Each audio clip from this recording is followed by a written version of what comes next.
Surah 75. Al-Qiyamah. Context. Period of revelation. Although there is no tradition to indicate its period of revelation, yet there is in the subject matter of this surah an internal evidence, which shows that it is one of the earliest surahs to be sent down at Mecca. After verse 15, the discourse is suddenly interrupted, and the Prophet told, "Do not move your tongue to remember this revelation hastily. It is our responsibility to have it remembered and read. Therefore, when we are reciting it, listen to its recital carefully.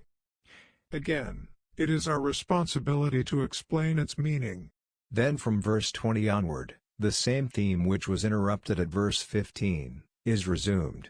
This parenthetical passage, according to both the context and the traditions, has been interposed here for the reason that when the angel Gabriel was reciting this surah to the Prophet, lest he should forget its words later, was repeating them at the same moment.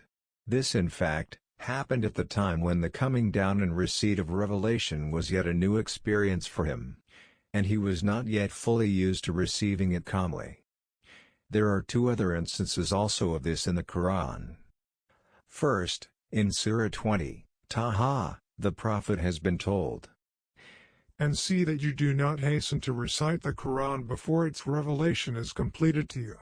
Verse 114. Then, in Surah Al-Alaq, it has been said, "We shall enable you to recite, then you shall never forget." Verse 6. Later, when the Prophet became fully used to receiving the revelation well, there remained no need to give him any such instruction. That is why, except for these three, there is no other instance of this in the Quran. The theme and subject matter. Most of the surahs, from here till the end of the Quran, in view of their content and style, seem to have been sent down in the period when after the first 7 verses of Surah 74, Al-Mudaththir, revelation of the Quran began like a shower of rain.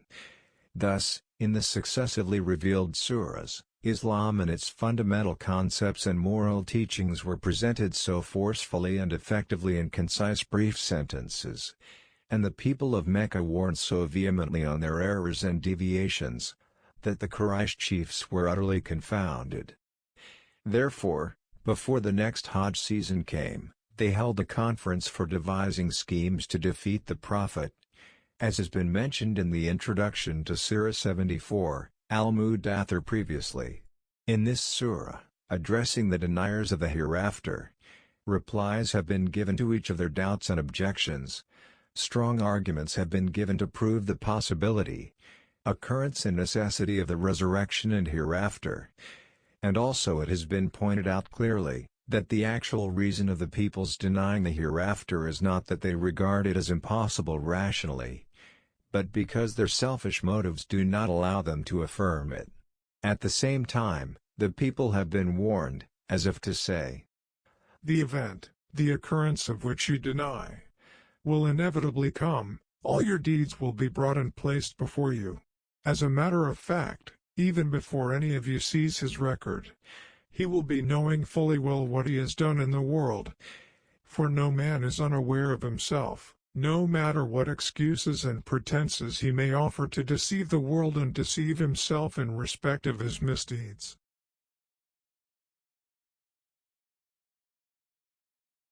Surah 75. Al-Qiyamah. In the name of God, the most compassionate, the most merciful. I swear by the day of resurrection, and I swear by the reproaching soul, to the certainty of resurrection. Does the human being think that we will not assemble his bones? Yes. We are able even to proportion his fingertips. But the human being desires to continue in sin. He asks, when is the day of resurrection? So, when vision is dazzled, and the moon darkens, and the sun and the moon are joined, the human being will say, on that day, where is the place of escape? No. There is no refuge. To your Lord, that day, is the place of permanence.